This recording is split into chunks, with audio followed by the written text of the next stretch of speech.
श्री कृष्ण कहते हैं कि जो मन की शक्ति को समझ जाएंगे वो अपनी तकदीर खुद ही लिख पाएंगे। परिवर्तन से कभी ना डरें। जितना आप खो रहे हैं उससे लाख गुना बेहतर आप पा सकते हैं। रिश्ते दिल में होने चाहिए, शब्दों में नहीं। और नाराज़गी शब्दों में होनी चाहिए, मन में नहीं। साथ छोड़ने वालों को तो एक बहाना चाहिए, वरना निभाने वाले तो मौत के दरवाजे तक साथ नहीं छोड़ते। अगर किसी के स्वाभिमान को बहुत ठेस पहुंचाई जाए तो रिश्ता कितना भी प्यारा क्यों ना हो वो टूट ही जाता है। जीवन में अहंकार चाहे किसी भी चीज़ का हो, सर्वनाश करके ही छोड़ता है। सोचो तो आप बिल्कुल अकेले हो, और ठीक से सोचो तो यही सच है। ज़रूरत से ज़्यादा वक्त और इज्जत देने से लोग आपको गिरा हुआ समझने लगते हैं। किस्मत के भरोसे बैठ जाने से किस्मत सोई रह जाती है। हिम्मत के साथ आगे बढ़ने से भाग्य भी हमारे साथ चल पड़ता है। ज़िंदगी में जो चाहो हासिल कर लो, बस इतना ख्याल रखना कि आपकी मंजिल का रास्ता लोगों के दिलों को तोड़ते हुए ना जाए। हम सिर्फ भाग्य के सहारे दुखों से मुक्ति नहीं पा सकते, इसके लिए हमें कर्मों की मदद लेनी पड़ती है। आपकी कामयाबी के बाद लोगों को आप में वो खूबियाँ भी नज़र आएंगी जो कभी आप में थी ही नहीं।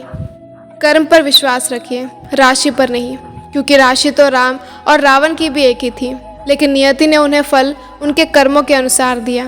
परखता तो वक्त है, कभी हालात के रूप में, कभी मजबूरियों के रूप में। भाग्य तो बस आपकी काबिलियत देखता है। हमें जो मिला है हमारे भाग्य से ज़्यादा ही मिला है। यदि आपके पैर में जूते नहीं हैं तो अफसोस मत करिए।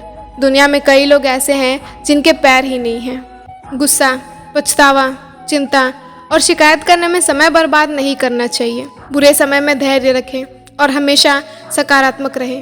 पैसों से मिली खुशी कुछ समय तक ही साथ रहती है, लेकिन अपनों से मिली खुशी जीवन भर साथ रहती है। ईश्वर सिर्फ मिलाने का काम करते हैं। संबंधों में दूरियां या नज़दीकियां बढ़ाने का काम व्यक्ति स्वयं करता है। जीवन में मन का झुकना भी बहुत ज़रूरी है। सिर्फ सर झुकाने से ही भगवान नहीं मिलते। जिनके पास जीवन में बहुत से विकल्प होते हैं, ऐसे लोग अपने संकल्प नहीं निभा पाते। इंसान की जैसी सोच होती है और जैसा वो होता है उसे सामने वाला भी वैसा ही नज़र आता है। जीवन में चाहे कितनी भी दुविधा आए, अगर आपको विश्वास है कि ईश्वर आपके साथ है तो इस चिंतन से चिंता धीरे धीरे कम हो जाती है। दर्द देने वाला कितना ही बलवान क्यों ना हो, ईश्वर की कृपा दृष्टि से बलवान कभी नहीं हो सकता। जिंदगी के इस खेल में सिर्फ वही कामयाब होंगे जो जिंदगी को हर मुश्किल में खुलकर जिया करेंगे। जिंदगी में उन लोगों को कभी मत भूलना जो तुम्हें तब जानते थे जब तुम कुछ भी नहीं थे। हर पल जिंदगी को जीना सीखो। कल का इंतज़ार करोगे तो वक्त निकल जाएगा। ज़िंदगी जितना भी दे हमें कम ही लगता है, इसीलिए जितना है उतने में खुश रहना भी सीखना चाहिए। सफलता ये नहीं है कि आप कितना ऊंचा चढ़े हैं, ये वो है जो आपको खुशी का अनुभव कराता है। चेहरे पर हमेशा मुस्कान का ये मतलब नहीं है कि जीवन में संघर्ष नहीं है। इसका मतलब ये है कि बस ऊपर वाले पर भरोसा ज़्यादा है। वक्त बनाने वाले को भी ज़रा वक्त देकर देखो, वो आपका वक्त ज़रूर बदल देगा।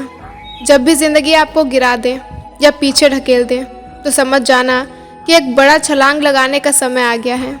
अपनी सोच को काबू में रखिए, क्योंकि आपकी सोच ही असलियत का रूप लेगी। कभी गम की चद्दर हटाओ और ज़रा बाहर देखो। औरों के दर्द से तो तुम्हारा दर्द कम ही है। सब्र कोई कमज़ोरी नहीं बल्कि एक ताकत है जो सब में नहीं होती। सच की राह पर चलने के फ़ायदे ही फ़ायदे हैं, क्योंकि इस रास्ते पर भीड़ हमेशा कम होती है। हम जिन चीज़ों को पीछे छोड़ते हैं आगे उनसे भी कहीं बेहतर चीज़ें हमें मिलती हैं। एक छोटा सा सकारात्मक विचार आपके पूरे दिन को बदल सकता है। विश्वास करें कि जीवन जीने योग्य है। आपका विश्वास इस तथ्य को सही बनाने में मदद करेगा। जीवन एक उपहार है और यह हमें अवसर और जिम्मेदारी देता है कि हम कुछ अच्छा बनकर कुछ वापस कर सकें। हमारी सबसे बड़ी कमज़ोरी हार मानने में है। सफल होने का तरीका है हमेशा एक बार और प्रयास करें। जब इंसान की ज़रूरत बदल जाती है तो उसके बात करने का लहजा भी बदल जाता है। जीवन में तूफान का आना भी ज़रूरी है, क्योंकि तभी पता चलता है कि कौन हाथ पकड़कर साथ चलता है और कौन साथ छोड़ कर जाता है। जीवन मिलना भाग्य की बात है, मृत्यु होना समय की बात है, और मृत्यु के बाद भी लोगों के दिलों में जीवित रहना ये कर्मों की बात है। जिंदगी की सुंदरता इस बात से नहीं है कि आप जिंदगी में कितने खुश रहते हैं, बल्कि इस बात से है कि कितने लोग आपकी वजह से खुश रहते हैं। एक बार की बात है, एक गांव में बहुत ही अमीर आदमी रहता था। वो लोगों का हाथ देखकर उनका भविष्य बताया करता था, जिससे वो अच्छा खासा पैसा भी कमा लेता था।